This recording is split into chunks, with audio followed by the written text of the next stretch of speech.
പയ്യന്നൂരിലെ fund തട്ടിപ്പ് വിവാദത്തിൽ CPM-നെതിരെ വ്യാപകമായ വിമർശനം പൊതുവിൽ ഉയർന്നു വരുന്നുണ്ട്.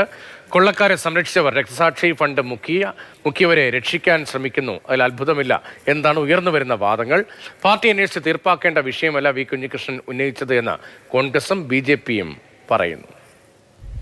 പാർട്ടിക്കകത്ത് മാത്രം ഒതുങ്ങുന്നതാണോ ഈ ധനാപകരണം? ഇപ്പൊ കുഞ്ഞികൃഷ്ണനെ പോലുള്ള ഒരാള് സധൈര്യം കാര്യങ്ങൾ വെളിപ്പെടുത്തിയിരിക്കുന്നു. മടിയിൽ കനമുള്ളത് കൊണ്ടാണ് അവർ ഭയപ്പെടുന്നത്. ആരോപണ വിധേയനെ കുറിച്ച് അന്വേഷണം നടത്തി രക്തസാക്ഷിയുടെ മുഖ്യ ഫണ്ട് ആ രക്തസാക്ഷിയുടെ കുടുംബത്തിന് കൊടുക്കണമെന്ന് ആവശ്യപ്പെടുന്നു. പരാതി കുഞ്ഞികൃഷ്ണൻ ഉന്നയിച്ച് അത് DGP-ക്ക് കൊടുത്ത് ഒരു സ്പെഷ്യൽ ഇൻവെസ്റ്റിഗേഷൻ വെച്ചിട്ട് എന്നിട്ട് ഈ MLA നിരപരാധിയാണെങ്കിൽ നിരപരാധിത്വം പരസ്യമായി പ്രഖ്യാപിക്കണ്ടേ? ശബരിമല അയ്യപ്പന്റെ സ്വത്ത് കട്ടവരെ സംരക്ഷിക്കുന്നവർ പിന്നെ രക്തസാക്ഷിയുടെ ഫണ്ട് കട്ടവനെ സംരക്ഷിക്കുന്നതിൽ വലിയ അതിശയമൊന്നും ഞാൻ കാണുന്നില്ല. ധനരാജിന്റെ കൊലപാതകം, ആ കൊലപാതകത്തിന് പിന്നിലും CPM-ന്റെ ആളുകൾ തന്നെയാണോ എന്നുള്ള സംശയമാണല്ലോ ഇപ്പോൾ ഉയർന്നു വന്നിരിക്കുന്നത്. കൊലപാതകം കഴിഞ്ഞതിന് ശേഷം അദ്ദേഹത്തിന് വേണ്ടി പിരിച്ച പണവും അടിച്ചു മാറ്റി എന്നുള്ളതാണ് CPM-ന്റെ നേതാവ് തന്നെ പറയുകയാണ്.